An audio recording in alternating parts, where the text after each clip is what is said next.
सभी को नमस्कार। मैं मंगल मीणा ऑनलाइन क्लास में आप सभी का हार्दिक स्वागत अभिनंदन करता हूं। आज का अपना टॉपिक है कलेक्शन ऑफ डेटा, समंकों का संग्रहण। ये बीकॉम पार्ट फर्स्ट के एबीएसटी पेपर सेकंड के बिजनेस स्टैटिस्टिक्स का टॉपिक है।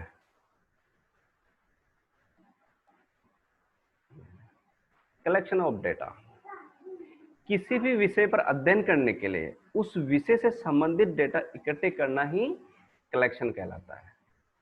अब कलेक्शन के आधार पर अपन डेटा को दो पार्टों में डिवाइड करेंगे, एक तो प्राइमरी डेटा और एक सेकेंडरी डेटा, यानी प्राथमिक समंक और द्वितीयक समंक।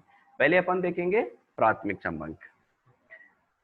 जो समंक जो डेटा अनुसंधानकर्ताओं द्वारा पहली बार आरंभ से अंत तक नए सिरे से इकट्ठे किए जाते हैं वो कहलाते हैं प्राइमरी डेटा। जैसे भारत सरकार यदि 2021 की जनगणना के आंकड़े इकट्ठे करती है तो ये भारत सरकार के लिए हो गए प्राइमरी डेटा। अब बात करते हैं सेकेंडरी डेटा। सेकेंड डेटा वह डेटा होते हैं जिसे अनुसंधान करता खुद इकट्ठे नहीं करता, अपितु किसी अन्य व्यक्ति द्वारा इकट्ठे किए हुए समंकों का इकट्ठे किए हुए डेटा का प्रयोग करता है। अब जैसे मान लो जो भारत सरकार के द्वारा जो डेटा इकट्ठे किए गए हैं जनगणना 2021 के, वो भारत सरकार के लिए हो गए प्राइमरी डेटा।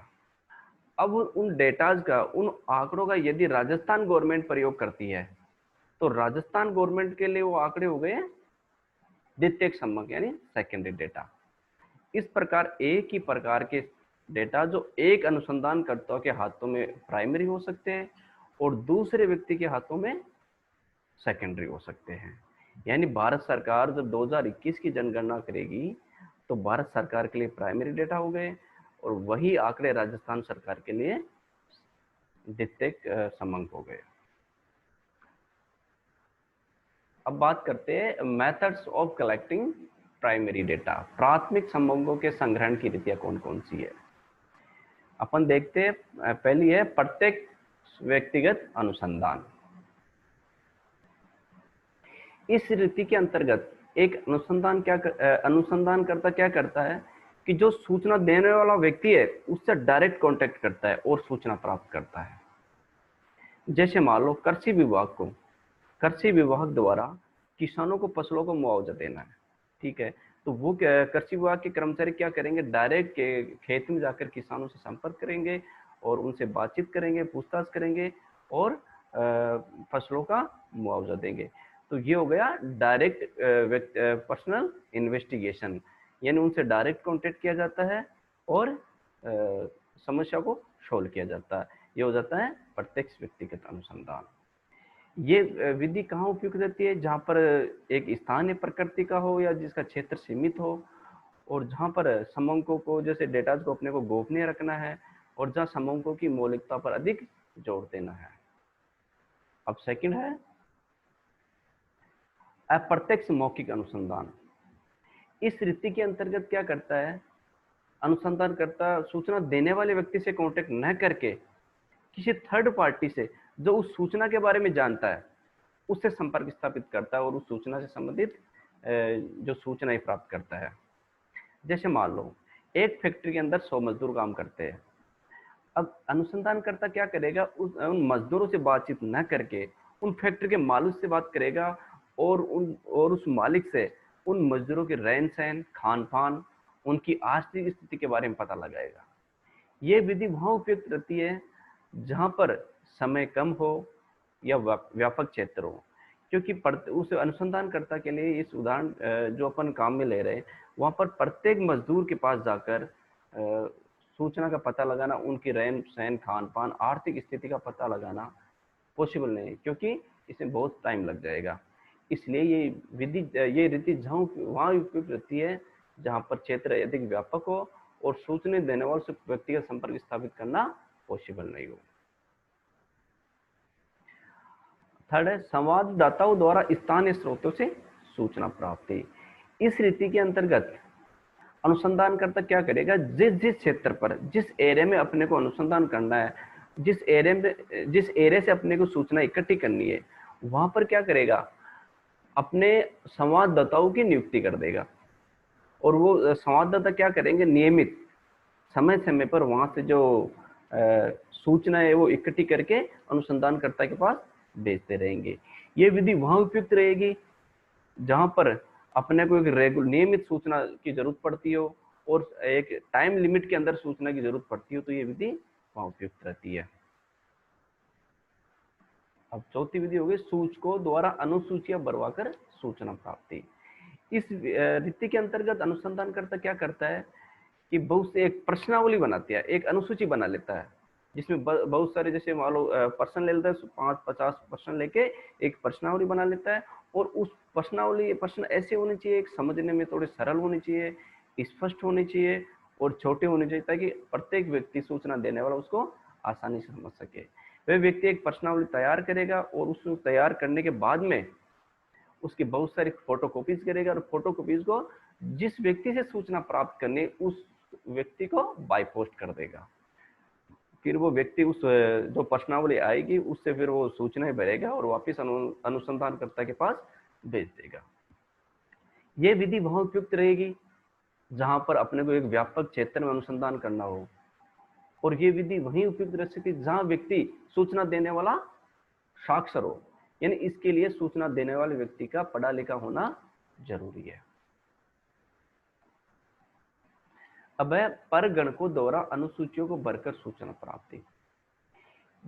इससे पहले विधि में अपन ने देखा था कि सूचकों द्वारा प्रश्नावली भरवाकर सूचना प्राप्त करती है, तो वहां पर क्या होता है कि प्रत्येक व्यक्ति का साक्षर होना जरूरी है। दूसरी बात, यह भी जरूरी नहीं है कि वो व्यक्ति बिल्कुल स्पष्ट या शुद्धता के साथ सूचना देगा, तो ये समस्या जरूर आती है। तो अब क्या करते हैं, अनुसंधानकर्ता क्या करता है, परगणकों द्वारा अनुसूचियों को भरकर सूचना प्राप्ति यानी प्रश्नावली तैयार करता है, और प्रश्नावली तैयार करने के बाद में एरिया वाइज परगणक अपने व्यक्तियों की नियुक्ति कर देता है, और जो वहाँ की जो एरिया वाइज जो परगणक है वो प्रत्येक घर घर जाकर वहाँ पर अनुसंधान करते, पूछताछ करते, वहाँ से सूचनाएं कलेक्ट करते और सूचनाएं एकत्रित करने के बाद में अनुसंधानकर्ता को भेज देते हैं। इसमें क्या होता है कि जो सूचनाएं परगणकों द्वारा उसको भेजी जाती है अनुसंधानकर्ता को, तो इसके लिए जरूरी कि परगणकों का शिक्षित, ईमानदार, सकुशल और परिश्रमी या वाक्पटु यानी बोलने में चातुर्य होना चाहिए। ये सभी चीजें उसमें जरूरी हो। अब है द्वितीयक समंकों का संग्रहण, collection of secondary data. Second data पहले अपन एक बार देख चुके हैं कि एक बार इकट्ठे किए हुए डेटा होगा किसी दूसरे व्यक्ति द्वारा प्रयोग किया जाता है, यानी जो डेटा एक बार कलेक्ट किए गए उनका एक बार प्रयोग हो चुका है और उन्हीं आंकड़ों का बाद में दूसरी बार प्रयोग किया जाता है, तो वही आंकड़े द्वितीयक समंक यानी सेकेंडरी डेटा बन जाते हैं। अब ये हो सकते हैं कि ये समंक कितने प्रकार के, प्रकाशित भी हो सकते हैं और अप्रकाशित, दोनों रूपों में हो सकते हैं। पहले अपन बात करेंगे प्रकाशित स्रोत।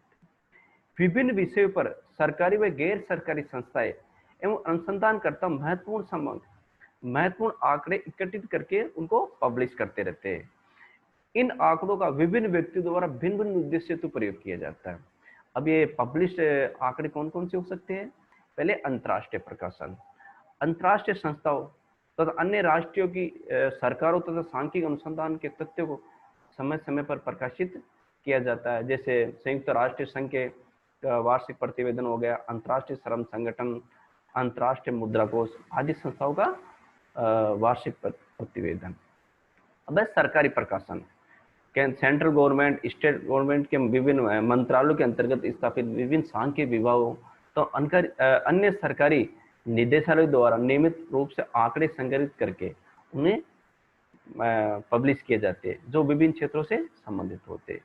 इसके अलावा हो सकता है अर्ध सरकारी संस्थाओं के प्रकाशन तथा प्रतिवेदन।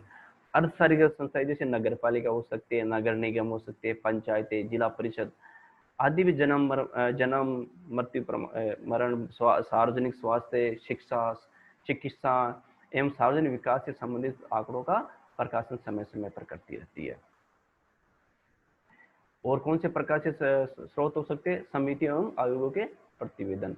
कभी कभी सरकार द्वारा विशेष कार्य हेतु गठित समितियों के प्रतिवेदन प्रकाशित किए जा सकते हैं, जैसे बैंकिंग कमीशन, टैरिफ कमीशन आदि के प्रतिवेदन।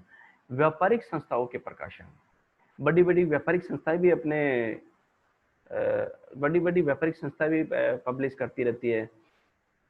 इसके अलावा विश्वविद्यालयों तथा शोध संस्थाओं का शोध कार्य, विभिन्न विश्वविद्यालयों तथा भारतीय सांख्यिकी संस्थान, व्यावहारिक आर्थिक शोध की राष्ट्रीय परिषद आदि द्वारा भी प्रकाशित समूहों से उपयोगी सूचनाएं प्राप्त करती है।